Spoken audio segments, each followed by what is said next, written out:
ilizwi lakho Nkosi, ilizwi lakho Nkosi lokwenza kwakho, ilizwi lakho Nkosi lona Baba alibuyeli lingawenzanga umsebenzi walo Thixo wethu. Lona Baba lilo Nkosi lapho limisedari yaseLebanon, lona Nkosi likhala kuneqele enhlangothi embini, lona liyasiguqula, lona Nkosi liyasiqoqa, lona Nkosi liyasiqondisa, lona liyasiqononondisa somandla. Baba nali ilizwi lakho Moya Ngcwele, malingaweli Nkosi emhlabeni onenkunzane, kodwa Baba malifike emhlabeni Nkosi oza kulamkela Jehova Ngcwele. Baba Nkosi masilenze, silipractice, silithande, silikhothamele ngegama likaJesu waseNazaretha. Amen. Sifunda incwadi yokumkani bokuqala chapter 18 verse 46. Sihloko sithi uEliya kwintaba iKarmele. Verse 46. uEliya ke wafikelwa ngamandla kandikhoyo, waza wazibhinqa ngebhanti izambatho zakhe, wabaleka wamshiya uAhabi ukuya kufika eYizereli. Ayogqibela nje lapha kwizenzo 5 verse 29 Izenzo chapter 5 verse 29. Isihloko sithi abathunywa bayathutshiswa. Verse 29. Petros baphendula bathi, Amen. Tabatu, Amen, Amen, Amen. Tabatu, Amen, Amen, Amen. Tabatu, Amen, Amen, Amen. Tabatu, Tabatu, Amen, Amen, Amen. Tabatu, Amen, Amen, Amen. Amen, amen, amen. Tabatu, amen, amen,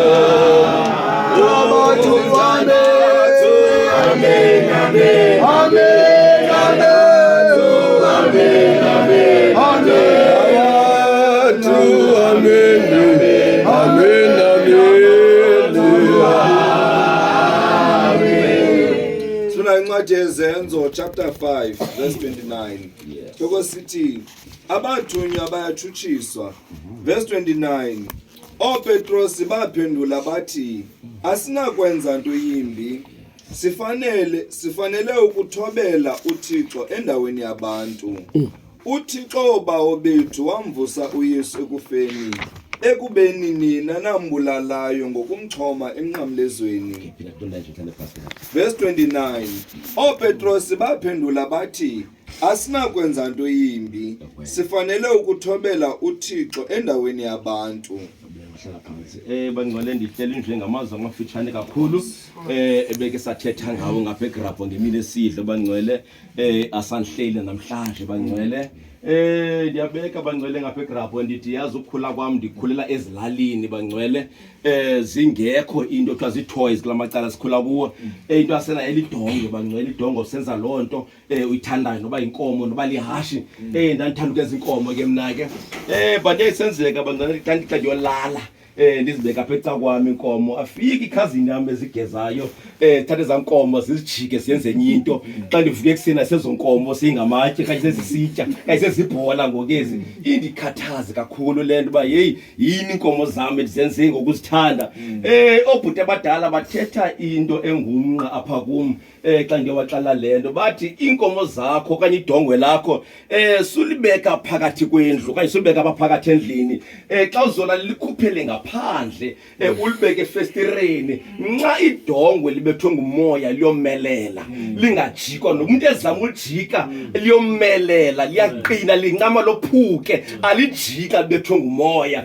Ndakhula ndisazi ukuthi idongwe xa sihlangene nomoya laqina andiyazi uba yenziwa yintoni kodwa ndiyayazi ukuthi xa idongwe lihlangene nomoya liyomelela akho nto lijikayo lide lophuke. Ngendlini kaJehova Jehova xa ndifikile apha ekhaya ekabekho imfihlo ekathiwa silidongwe singabantu nje silidongwe kwaye semhlabeni silidongwe lisemhlabeni lo mhlaba lona uyamjika umntu abe yilento becinga soza beyiyo ndabona umnqaba ngcwele usathana kanye engena endlini kaJobe bamba insizwa wayijika ikhuphela ngaphandle wayenza into lelala esimokolweni ndambona usathana bangcwele ejika umuntu ekathiwa uzoba yitishala uzongumfuma sisifundiswa ndambona umhlaba esiphila kuwo ujika abantu ndijongile bangcwele abantu besithi yoba into ethile lona uyofe into ethile kodwa umhlaba esiphila kuwo wawujika bangcwele kabe kwenye imfihlo apha ekhaya kathi ukhona umoya ingcwele kathi ahlangana nomoya ingcwele nxa uhlangene nomoya oyingcwele akho nto emhlabeni enojika uyawufa uyilonto uJehova kenze yona akho gunya elingaphezu komoya oyingcwele kathi ahlale emthandazweni ukuze umoya ingcwele akumeleze ngokwakho awunozomeleza ngengqondo ngoba ingqondo yenziwe ngomhlaba awunozomeleza ngemali imali yenziwe ngomhlaba ujikwa unemali uthakathwa unemali abantu umhlaba esiphila kuyamjika umuntu bayile ithi kathu ingelosi asuke ezulwini nxa zifika emhlabeni zathiwe zingelosi kathu imimoya emdaka ijikwe ngomhlaba izwa zakuthi niludongwe uzamjika lo mhlaba unless nifuna umoya ingcwele funa nibethwe ngumoya ukuze nomelele ithi iBhayibhile ngawo kuthi ngoPetro wasibangcwele kuthi wathi ehamba ngenyini wabona inkosi yamakhosi ebethwa kuthi wapha kuthi yajika inceko yathi hayi andimazi izolo ebengumzalwane namhlanje walixoki wazibona seyilixokele ligwala akabulixoki nje kodwa walixokele ligwala kuthiwa kathi yabuya inkosi yamakhosi yabuya yathi hlala eJerusalema nibethwe ngumoya ningancami ngophuma funa nibethwe ngumoya ukuze ihlabathi lingalijiki ayilivesi bangcwele ukuthi aphinda afika amajoni ethi sebakhumbula loba kulesamghogisayo ewoyika namhlanje sophela simghorise uzawukoyika kanti abaqondana bethwe ngumoya ayisanguyo lwayizolo senye indoda ngoku uthi kanyanzeleka simamela uJehova kuthetha indoda ingaphethanga ngani aphethanga phombe aphethanga mela aphethanga nto bethwe nje ngumoya zinsizwa zisemhlabeni zinsizwa uzawujika lo mhlaba ubanivume bethwe ngumoya nditshomi zakho hlala emthandazweni atakubethe umoya ingcwele ukuzizwa zinkintombi zanamhlanje azifane ezakudala zifakeliwe zizawujika besisebe sensizwa kodwa bethwe ngumoya azinamandla nobuhle baso soze sikujike noba zingajika abanye bandawoni zawuma oma ingqondo yakho sekuyikho ingqondo yakho ayethe Nkosi ulwazi lwakho ukuthi ndikhulule ecaweni ayinamsebenzi kusathana ukujika uzalelwe ecaweni wakhulela ecaweni ukujika ubhaptiziwe ukujika wamkela uYesu uyanyazeleka usenge hlala emadolweni usana bethwe ngumoya